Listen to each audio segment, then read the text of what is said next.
Hello everybody and welcome back. Today is the day of the week in which I play weird tactics so you don't have to.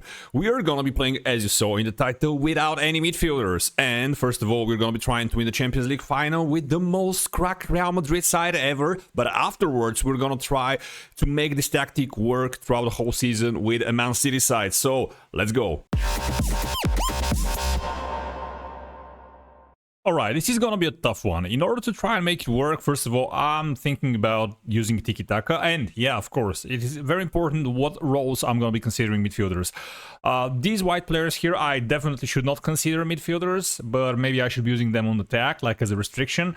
And maybe these positions here, I should also not consider midfielders. But outside of that, I'm pretty sure that all of these here, 9 of them, plus the wide midfielder roles should be considered midfielders. Now, there is a couple of ways to approach this, and obviously one of them is to try and invert everyone and try to force them inside the field. The other option is to embrace the wing play and just do that. Okay, I think first of all, I'm gonna start with inverting. So these are gonna be inverted wingbacks on support. I'm gonna have a libero here. Maybe 2 liberos? No, 1 libero. This is gonna be a libero. These are gonna be ball-playing defenders on defend. Okay, ball-playing defenders on defend. Although I can use 2 stoppers, but this is also crazy. On these sides, I think I should go with inverted forwards on support. Oh, sorry, on attack. Inverted forwards on attack. And now question is, what do I do with the 3 strikers? The 3 strikers, they should either be all of them false 9s, deep lying forwards, pressing forwards. I'm not really sure. Okay, I can go with a false 9 maybe. A deep lying and 2 deep lying forwards on support. I can try something like this.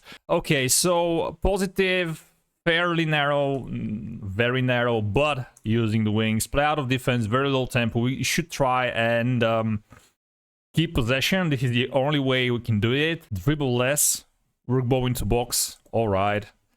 Counter press, hold shape. I think we should be countering. Although, that's not very tiki-taka. Distribute quickly, not really. We need to slow pace down. Do we? Nah. Let's get rid of it. And, yeah, this is a bit weird. We have to squeeze the lines. So I can try and have much higher line with low block. But with step up more. Okay. I think I'm done. This is what we're gonna use for the first try. And, you know what? We're gonna start with this. Let's get to the game, see how it goes. Here we go. Well, we're not having possession, but we're having shots, and they're not. Maybe this is their first chance on goal. Here we go. Šeško. Kamavinga. Rodrigo. Kimmich. Šeško. Arda Güler. Okay, it's actually, it looks pretty decent. So this is the libero, this is the left inverted wingback, this is the right inverted wingback. So we actually have a kind of a W to build with from the back. I like it. It's a 2-3 setup when built up from the back. This was the libero, right? Yeah. You know what? This is working. I'm kind of surprised. In defense, the setup looks okay. No, Xavi Simons with the dribble, and we concede. Beginning of the second half. It actually looks like a 5-1-4. It looks like what it is, a 5-5 basically. Kamavinga, what a dribble, finds Arda Güler. What a goal by Arda Güler. You know what, I feel that one of the issues that we have with this tactic right now is that we don't have really anyone that is leading the line. So maybe an advanced forward on attack is something that we can use. This is so weird. Kimmich finds Arda Güler. Arda Güler with a second one! Okay. It seems like it's working though, is it? We actually have way more possession than them. Wow, Joshua Gvardiol with the header. 3-1. I feel like we're gonna win this in the first try. I'm really surprised, honestly. I think it's working way better with an advanced forward. With someone to lead the line. And that's it! We're winning without any midfielders! The Champions League final with a very overpowered Real Madrid squad on the first try, so it's very much possible. But stay with me, because as Mythbusters say, if it's worth doing, it's worth overdoing. And I decided to go with a couple of adjustments before simulating a full season with Man City with the tactic that we just created. So as you can see, I decided to go with 2 attackers on attack, 2 strikers on attacking duty, and it is gonna be a target forward. Obviously, it's Erling Haaland who's gonna be playing there. A CF, complete forward on attack, and a deep lying forward on support. And surprisingly, or not, they actually managed to win the Premier League, and it is by a distance, because with 93 points and only 3 games lost, Liverpool finishing second, 15 points less, so it is an amazing season for Man City.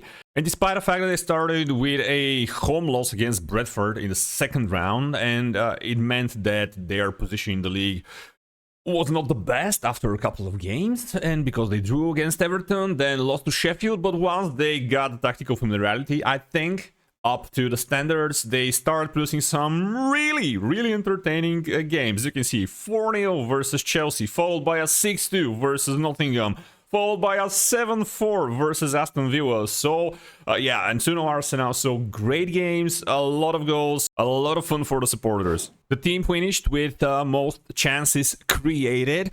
By the way, very interesting, with best cross completion success rate, with most crosses completed, goals per game, obviously best in the league, 100 goals scored with highest expected, non-penalty goals per 90. Okay, we gotta be fair, most penalties taken and most goals from corners, but it is what it is. And one thing that I found kinda interesting, it is that in terms of dribbles per game, they are 11th, so possession lost, fewest.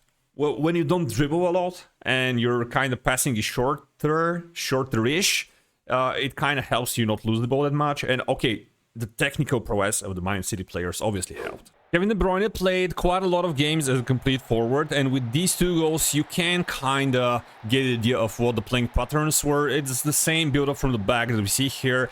Erling Haaland as a target forward scored 60 in the season. And now we're not surprised that it is Kevin De Bruyne, the second most prolific goal scorer for Man City with 14, because he was playing complete forward. With Phil Foden, Julian Alvarez, and Jeremy Doku most of the times also being played as a complete forward or deep lying forward. And in terms of assists, a lot of players with over 10. You can see 6 players with over 10 assists. Mateus Nunes also had 8, so pretty good season. I did not expect this tactic to work this well. And I'm kind of surprised that they actually managed to win something, because it is not very obvious that you can play a 5-5 system that is going to produce results. And if you enjoyed the video, please click the like button and subscribe to the channel. And if you want to see more like this, let me know in the comments below. So see you next time. Bye bye.